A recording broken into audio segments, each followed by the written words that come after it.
अस्सलाम वालेकुम students, I hope you all are fine. आज की इस वीडियो के अंदर हम क्लास 11 के लिए यानी कि फ़र्स्ट ईयर के लिए जो केमिस्ट्री का टारगेट पेपर है उसको डिस्कस करेंगे। और इंशाल्लाह पहले आप ज़रा टारगेट पेपर को समझ लो कि तैयारी करनी कैसे, उसके बाद फिर आप डाउनलोड करके इसको जो है वो तैयारी कर सकते हो।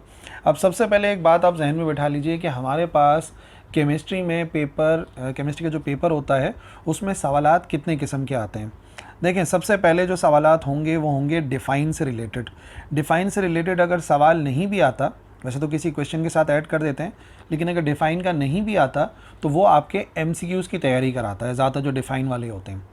दूसरे किस्म के जो सवालात होंगे वो डिफरेंसेस वाले होंगे। अच्छा, जब डिफरेंसेस की तैयारी करते हैं तो डिफ़ाइन की तैयारी अपने आप हो जाती है। जितने भी डिफरेंशिएट वाले होंगे तो उसमें यकीनन हम पॉइंट्स याद करेंगे, तो उन पॉइंट्स के अंदर कुछ MCQs कवर हो जाएंगे और कुछ डेफिनेशंस भी क्लियर हो जाएंगी।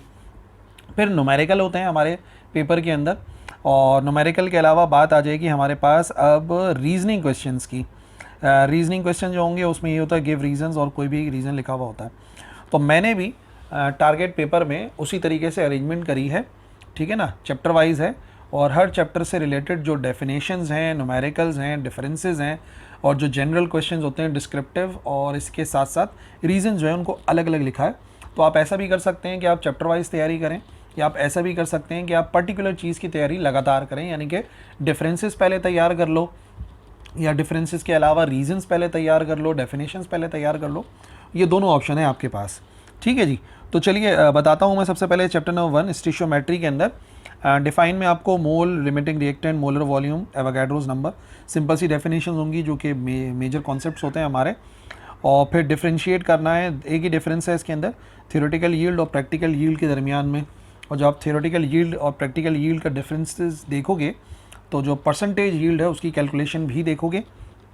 और फिर न्यूमेरिकल नंबर 1, 2, 3 एंड 5, ये 4 न्यूमेरिकल है इंशाल्लाह। इनसे जो है वो ये यील्ड वगैरह की और mass relationship, mass volume relationship या वॉल्यूम रिलेशनशिप की तैयारी हो जाएगी, ठीक है। वो मैंने टॉपिक में ऐड नहीं करा क्योंकि बेसिकली वो न्यूमेरिकल ही हैं।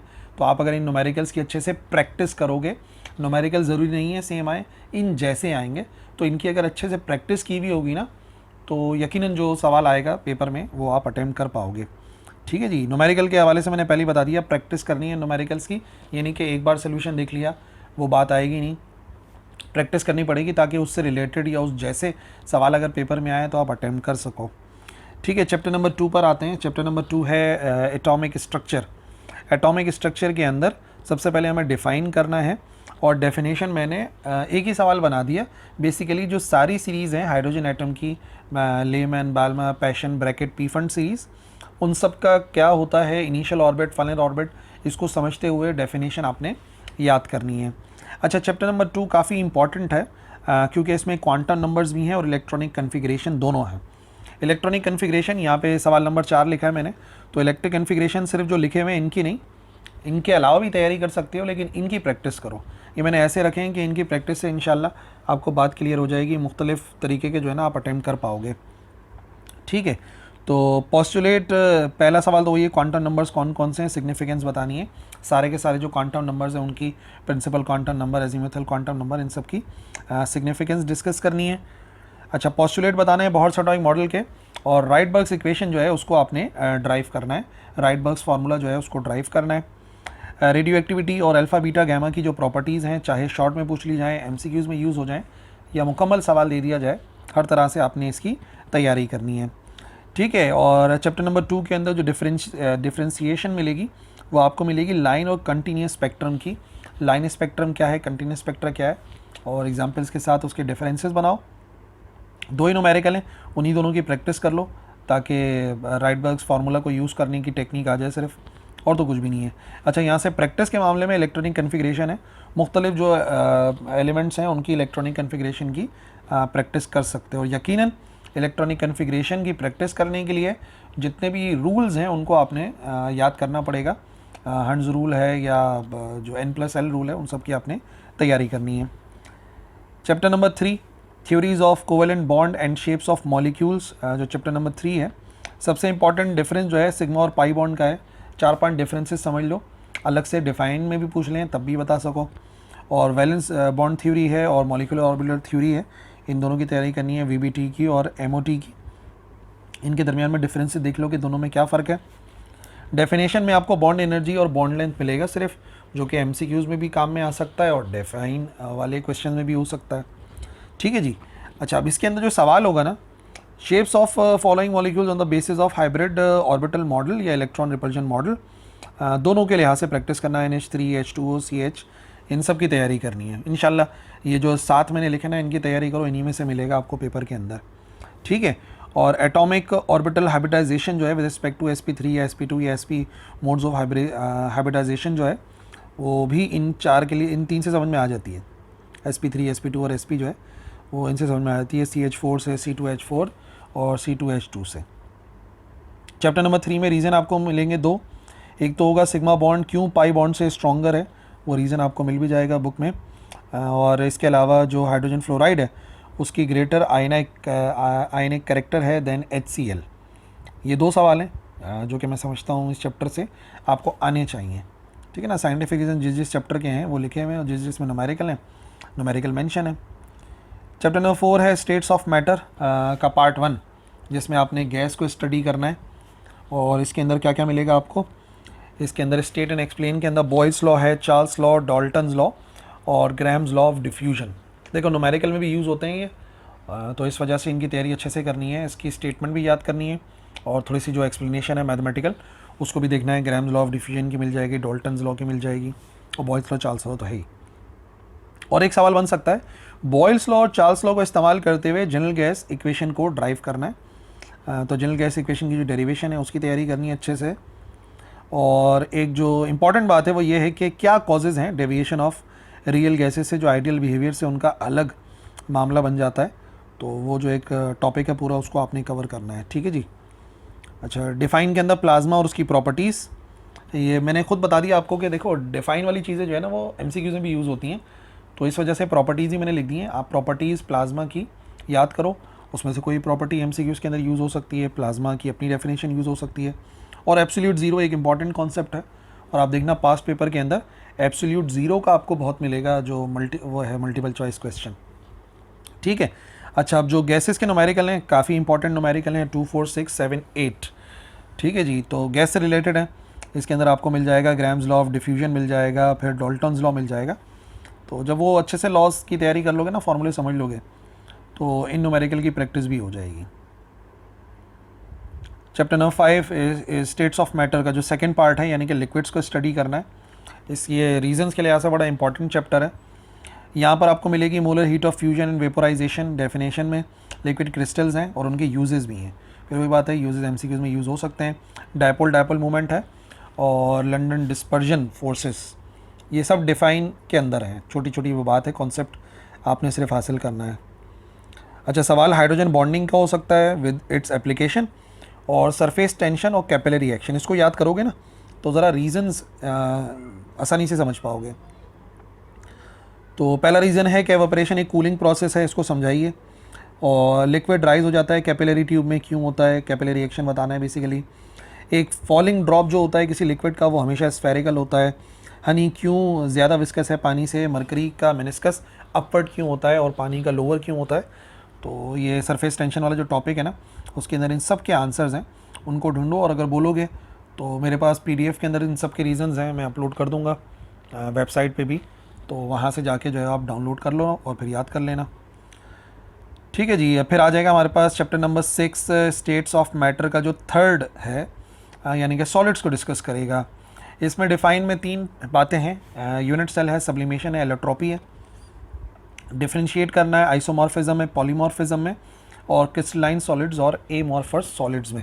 ये इंपॉर्टेंट डिफरेंस है मुझे लगता है, आइसोमॉर्फिज्म और ये क्रिस्टलाइन वाला दोनों बहुत इंपॉर्टेंट है। क्वेश्चन के अंदर आ जाएगा explain different types of crystalline solid, जो ये लंबा सवाल है। देखो एक ही साथ मैंने लिख दिया, क्योंकि अलग अलग लिखने से बेहतर ये है कि आप पूरा ही टॉपिक कवर कर लो। जितने भी क्रिस्टलाइन सॉलिड्स की टाइप्स हैं उनको हर एक को अच्छे तरीके से स्टडी कर लो, उनमें से जितना पूछा जाएगा उतना लिख दोगे। लेकिन मैं चाह रहा था कि ये टॉपिक आपने पूरा मुकम्मल करना है। अच्छा, चैप्टर नंबर 6 से जो रीजंस मिलेंगे, डायमंड क्यों नॉन कंडक्टर है, ग्रेफाइट क्यों कंडक्टर है, पैरेलल क्यों वो जो है वो कंडक्ट करता है इलेक्ट्रिसिटी को, कुछ सॉलिड सब्लाइम होते हैं नेचर के अंदर, और क्यों किसी भी सॉलिड की कंप्रेसिबिलिटी अप्रॉक्सीमेटली नियरली ज़ीरो होती है। ये जो है वो इस टॉपिक के रीजंस हैं। चैप्टर नंबर 7 छोटा चैप्टर है बट बहुत ही इंपॉर्टेंट चैप्टर है। डिफ़ाइन करना, एक्सप्लेन करना है कॉमन आइन इफ़ेक्ट को और उसकी एग्जांपल्स के साथ। ठीक है जी, एग्जांपल्स भी हैं। अच्छा, केसी को समझना है, केपी को समझना है और इनके दरमियान का जो रिलेशनशिप है उसको समझना है बहुत अच्छे तरीके से। State and explain law of mass action, mass action को एक्सप्लेन करते हुए स्टेट करना है ली शैटलियर प्रिंसिपल और उसकी जो इंडस्ट्रियल एप्लीकेशन है हैबर्स प्रोसेस की, मेन आपने इसको याद करना है। ली शैटलियर प्रिंसिपल तो आप समझ ही जाएंगे और लॉ ऑफ मास एक्शन भी है अपनी जगह पे मौजूद। तो जो भी इफेक्ट है, effect of temperature, effect of concentration और इफेक्ट ऑफ कैटलिस्ट, चारों इफेक्ट जो हैं उनको अच्छे तरीके से तैयार करो और न्यूमेरिकल की तैयारी करो। बेसिकली ये जो टॉपिक है ये अगर थ्योरी में नहीं भी आता तो न्यूमेरिकल के अंदर यूज़ हो सकता है। न्यूमेरिकल में 1 है, 2 है, 3 है और 4 है, चारों की तैयारी करो। ठीक है, फिर आ जाओ चैप्टर नंबर 8 पे, एसिड, बेसिस एंड सॉल्ट्स। यहाँ पर डेफिनेशन के अंदर आपको मिल जाएगा पीएच और पीओएच मालूम करना, सॉल्ट किसे कहते हैं मैंने शामिल कर दिया कि सॉल्ट की भी डेफिनेशन आ सकती है एमसीक्यूज़ में, और बफर सोल्यूशन। अच्छा, इस चैप्टर से आपको क्वेश्चंस मिलेंगे ज़्यादातर ना। ठीक है, ये एक्सप्लेन करना है theory of acids and bases और बताना है कि कॉन्जुगेट एसिड बेस पेयर क्या है एग्जाम्पल्स के साथ, और फिर उसको इस्तेमाल करना है इक्वेशंस राइट करनी, इंडिकेट करना है एसिड बेस जो पेयर्स हैं, एसिटिक एसिड और अमोनिया और हाइड्रोक्लोरिक एसिड एंड वाटर। तीसरा सवाल, हाइड्रोलिसिस को डिफ़ाइन करते हुए बिहेवियर बताना है इनका, इन तीनों का बिहेवियर बताना है इन एक्वस सोल्यूशन। और 2 ही न्यूमेरिकल हैं पीएच और पीओएच के, इनकी तैयारी कर लो 1 और 2, 1-2 मरतबा ही सॉल्व कर लोगे बहुत हो जाएगा, कॉन्सेप्ट समझ में आ जाएगा पीएच और पीओएच का क्या कॉन्सेप्ट है। Chapter number 9 chemical kinetics. यहाँ पर डेफिनेशन में रेट से मुतालिक रेट एक्सप्रेशन है, रेट कांस्टेंट है, थ्रेशोल्ड है, एनर्जी ऑफ एक्टिवेशन और ऑर्डर ऑफ रिएक्शन। रीजंस के लिहाज से अहम है, जो एनर्जी ऑफ एक्टिवेशन है क्यों टेम्परेचर के लिहाज से डिक्रीज़ होती है, मिल्क सॉर होता है more rapidly in summer than winter, और पाउडर्ड कैल्शियम कार्बोनेट जो होता है मार्बल यानी कि वो रिएक्ट करता है क्विकली HCl के साथ, जबकि लंप ऑफ मार्बल जो है वो उतना तेज़ी से रिएक्ट नहीं करता, क्यों, और रेट ऑफ रिएक्शन इंक्रीज़ होता है विद राइज इन टेम्परेचर। ठीक है ना, क्यों डबल हो जाता है rate of reaction her 10 kelvin के बाद, तो ये बात आपने बतानी है, इसके अंदर याद रखनी है रीज़न में। और एक सवाल है कि रेट ऑफ रिएक्शन क्या है और कौन कौन से फैक्टर्स हैं जो रेट ऑफ रिएक्शन पर असर डालते हैं। ठीक है जी, और फिर डिफरेंशिएशन के अंदर rate of reaction, rate constant में क्या फ़र्क है, रेट कांस्टेंट और स्पेसिफिक रेट कांस्टेंट में क्या फ़र्क है, प्रोमोटर्स, इनहिबिटर्स, और थ्रेशोल्ड और एक्टिवेशन एनर्जी का फ़र्क। 4 डिफरेंसेस रखें यहाँ पर, इंशाल्लाह इसमें से कोई ना कोई तो आ ही जाएगा। Chapter number 10 solution and colloids. Molarity क्या है, मोलैलिटी क्या है, 2 रीज़न्स हैं क्यों पेट्रोल यानी कि एन हेक्सेन जो है वो इमिक्सेबल होता है वाटर में, और क्यों बॉइलिंग पॉइंट ऑफ वाटर बढ़ जाता है नॉन वॉलेटाइल सॉल्यूट ऐड करने की वजह से। रॉल्स लॉ और उसका मैथमेटिकल एक्सप्रेशन ड्राइव करना है सवाल में, और ये सवाल ऑस्मोसिस का मुझे लग रहा है कि कुछ नहीं तो एग्जांपल्स जो है वो यूज़ हो सकती हैं इसकी। ऑस्मोसिस और ऑस्मोटिक प्रेशर को डिफ़ाइन करना है और एग्जांपल्स देनी है डेली लाइफ से। डिफरेंशिएट किस किस में करना है, मिक्सेबल और इमिक्सेबल सॉलिड्स, आइडियल और नॉन आइडियल सोल्यूशन क्या है, और ये जो है ना ये differentiate among true solution, colloidal solution और सस्पेंशन में क्या फ़र्क है, 2 फ़र्क, पार्टिकल साइज़ के लिहाज से तीनों में क्या फ़र्क है, और विजिबिलिटी के लिहाज से तीनों में क्या फ़र्क है। अलग से एक सवाल बन सकता है कि आप जो है वो differentiate among true solution, colloidal solution and suspension, ये 2 के लिहाज से डिफरेंस करना है। 2 ही न्यूमेरिकल हैं, दोनों शामिल कर दिए थे मैंने। चैप्टर नंबर 11 थर्मोकेमिस्ट्री, आसान सा चैप्टर है। Intensive, extensive property, system, state of system, standard heat of formation, ये है सब डेफिनेशन वाली बातें। और स्टेट एक्सप्लेन करना है हेज़ेस लॉ को, constant heat of summation along with its application. ठीक है जी, प्रेशर वॉल्यूम वर्क जो है फर्स्ट लॉ ऑफ थर्मोडायनेमिक्स को स्टेट करते हुए ड्राइव करना है प्रेशर वॉल्यूम वर्क का जो एक्सप्रेशन था P डेल्टा V वाला। इंथैल्पी क्या है और एक रीज़न है कि क्यों इंथैल्पी जो है वो पॉजिटिव होती है एंडोथर्मिक के लिए और क्यों नेगेटिव होती है एक्सोथर्मिक के लिए। न्यूमेरिकल रखे 1, 3, 4 एंड 6। ठीक है जी, और डिफ़ाइन मैंने दोबारा से लिख दिया, बहरहाल वही है, एक ही मरतबा डिफ़ाइन कर लो सिर्फ, बहुत है। Chapter number 12 last chapter, electrochemistry. Differentiate between the following, oxidation, reduction, primary और सेकेंडरी सेल्स, इनके दरमियान में फ़र्क रखना है। ऑक्सीडेशन नंबर को डिफाइन करना है और डिटरमाइन करना है ऑक्सीडेशन नंबर। 10 ईयर उठाओ, बहुत सारे ऑक्सीडेशन नंबर वाले सब मिलेंगे आपको, उनके ऑक्सीडेशन नंबर्स की चाहे एमसीक्यूज में मिलें या क्वेश्चन में, उनकी अच्छे से प्रैक्टिस करो। और बहुत ही इंपॉर्टेंट सवाल, केमिकल इक्वेशंस को आयन इलेक्ट्रॉन मेथड से जो बैलेंस करना है, बुक में एग्जांपल्स मिलेंगी सॉल्व करने के लिए, अनसॉल्व हैं उनको सॉल्व करो, प्रैक्टिस करो, वहाँ से अच्छी तैयारी हो जाएगी। और शॉर्ट मुझे लगता है कि कोरोजन और उसके कॉज और प्रिवेंशन पूछे जा सकते हैं, और प्रॉपर्टीज़ आ सकती हैं इलेक्ट्रोकेमिकल सीरीज़ की, ठीक है ना। ये एक अच्छा चैप्टर है इस लिहाज से कि यहाँ से अगर आयन इलेक्ट्रॉन मेथड कर लिया, ऑक्सीडेशन नंबर वाला काम कर लिया तो बहुत बेहतरीन हो जाएगा। ठीक है जी, ये है हमारा target paper. This is not a guest paper, ये एक टारगेट पेपर है कि मैं इन क्वेश्चंस की तैयारी चाहता हूँ कि आप करें अगर आप 2023 के पेपर में अच्छे नंबर हासिल करना चाहते हैं। ये कोई गेस्ट पेपर नहीं है, और गेस्ट पेपर पे जाया भी नहीं करो भाई, आपकी अपने फ्यूचर का सवाल है, ऐसे थोड़ी किसी गेस्ट पे चलोगे। ये एक टारगेट पेपर है जो कि आपने अचीव करना है, इनकी तो तैयारी आपने करनी ही है बेहतरीन तरीके से, हर हाल में करनी है अगर आपने अच्छे नंबर हासिल करने हैं। ठीक है, और भी कुछ सवाल हैं तो कमेंट सेक्शन में पूछ लेना, मैं इंशाल्लाह रिप्लाई करूँगा। All the best from my side, अल्लाह हाफिज़।